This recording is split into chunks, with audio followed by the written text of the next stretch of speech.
Pagi-pagi terkejut saya menonton video TikToknya Romo Patris.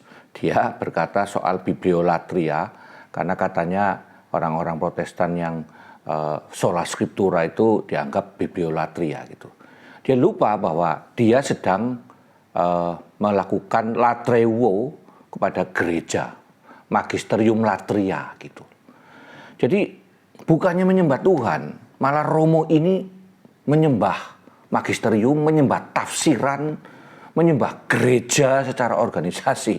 Yang lucu katanya Paulus orang Katolik, Petrus orang Katolik. Nampaknya Romo ini bingung saya itu ngomongnya. Nggak ngerti antara gereja yang Katolik sama gereja Katolik. Dikiranya itu gereja Katolik yang sekarang itu adalah gereja yang Katolik. Tidak bisa menerima kenyataan ini. Ini Romo yang tidak bisa menerima fakta ahistoris bahwa gereja sudah pecah sehingga tidak Katolik lagi. Memang namanya Katolik, tetapi tidak Katolik.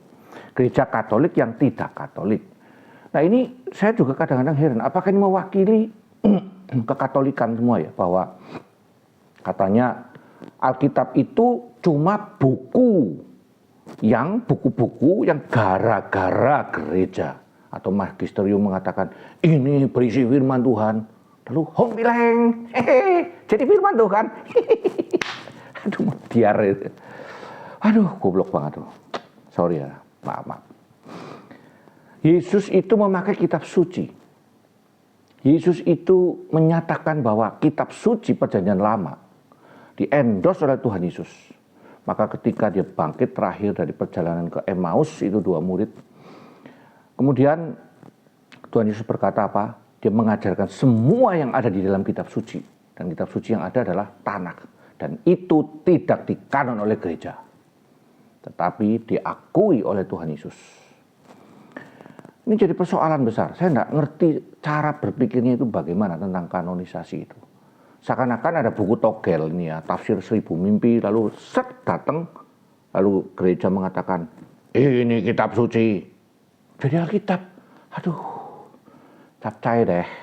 Kalau sudah begini, ya pantas membabi buta, orang tidak mau sesuai hidup sesuai firman Tuhan. Yang penting sesuai doktrin, yang penting sesuai tafsiran. Lah kalau sudah begini caranya, iman seperti apa yang kita imani? Wah, ini magisterio latria. Beribadah, membaktikan diri kepada magisterium, bukan kepada Allah. Dan bagaimana kita mengerti bakti kita kepada Tuhan yang benar bagaimana? Dari Alkitab, bukan dari magisterium. Magisterium bisa salah, konsili saja bisa bermasalah. Konsili gereja Katolik Barat ditolak sama oleh orang ortodok. Lalu Romo Patris mengatakan, oh dia sudah keluar meninggalkan gereja Katolik. Tidak.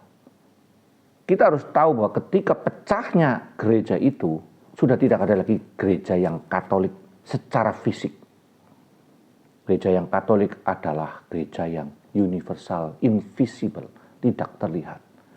Jadi hati-hati dengan heresi sekte besar ini yang seringkali mengklaim sebagai yang paling benar. Saya kira orang-orang Protestan mesti mengerti, belajar baik-baik sehingga tidak mudah tertipu dan diserongkan oleh ajaran-ajaran sesat yang tidak karu-karuan.